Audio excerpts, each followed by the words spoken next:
For like me, I had absolutely everything. What the world thinks that you want, I had.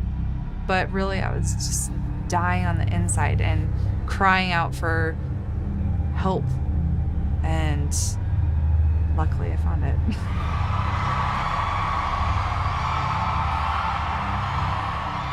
I never drank before. I never did anything, like going out for parties or anything like that. But one night, there was drinking. I was drinking.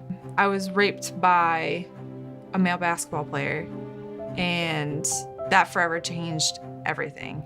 Being in a new place, not knowing anybody, never drinking before, being in an environment away from my family, which was always around, constantly being around people that say that they don't believe in me, and then to have my soul shook of where I've actually doubted myself for the first time, that was really, really hard because I was basically my sole person carrying myself since day one.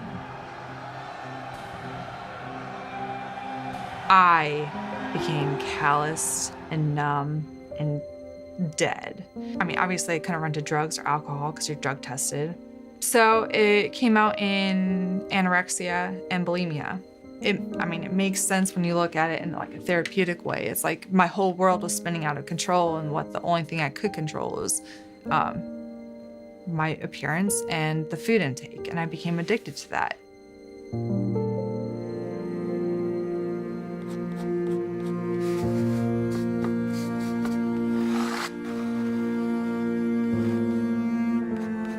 It's up to you what you want to include. It's up to you to what you want to take out of it. It's up to you what you want to settle for. You pick and choose what you want to put into it.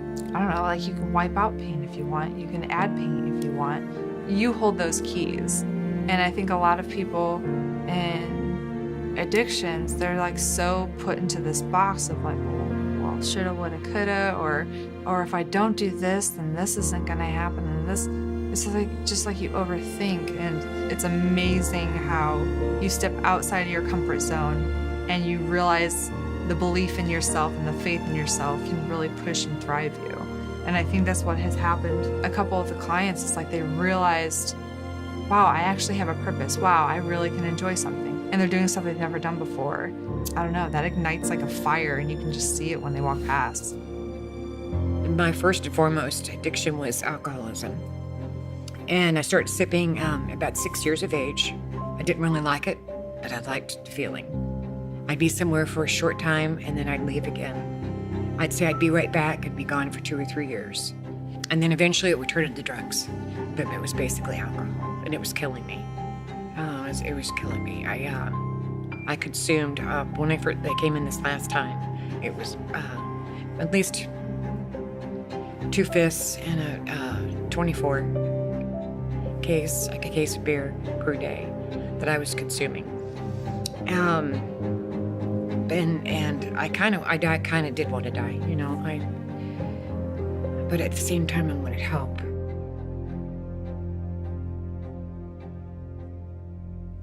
The art therapy is more than just creating some type of a picture. Obviously, it builds people up. It gives them a purpose. It gives them faith. It gives them hope. It gives them some form of dream aspect. But being able to communicate things that they normally can't communicate through words or written words, stuff that they didn't know that they had inside, is like magical.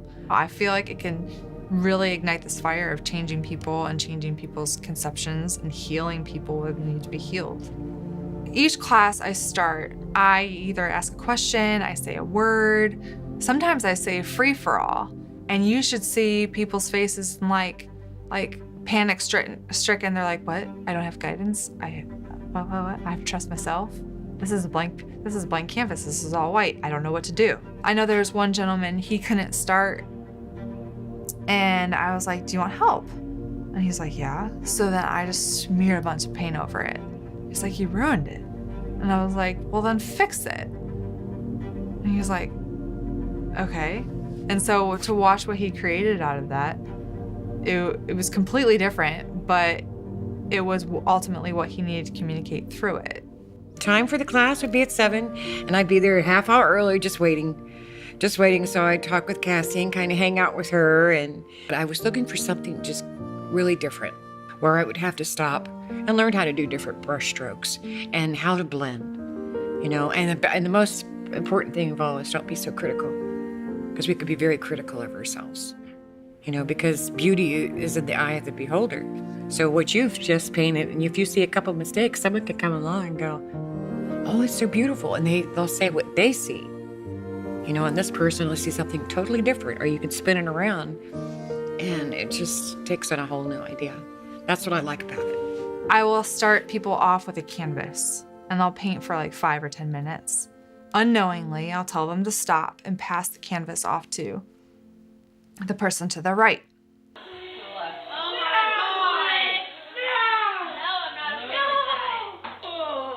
And some people, they sit there and don't touch the painting in front of them until I had let them sit in their discomfort for a while. And then I approach and be like, so aren't you painting? Like, well, there's nothing else to add. Is that what you think? You don't want to add to it because you think you're going to mess it up? You don't want to add to it because you don't want to hurt someone's feelings? But this is your painting now. It's not anybody else's but yours. So what would you change? And they're like, this, and I'm like, we'll change it. And then they would paint for like 5 or 10 minutes, and we do the same thing. We pass it on. At the end, they'll return the painting back to themselves. I always relate it to the control issue. That whole exercise, I think, teaches you that. Be okay with your thoughts. Be okay with your actions. And if you want to do something, do it. I mean, it's not a life or death situation when it comes to paint. I mean, obviously, you're going to hurt somebody, but... It was so hard. I started out painting some flowers, and it looked like a little castle, in the distance. And I was thinking, okay. I came back, and it was like all black. It was like black was half it was painted black, and there was like a blob of green. It's not very pretty, but so the girls were talking about it, and the one who had put the green on there, it was like a circle, like everything's continuing. And so she really had a lot, behind that. I didn't see that. I saw it as a mess. And we have to be careful with that, When someone's doing something or expressing themselves, we have to be very careful with our words. And who was I to judge? It's beauty.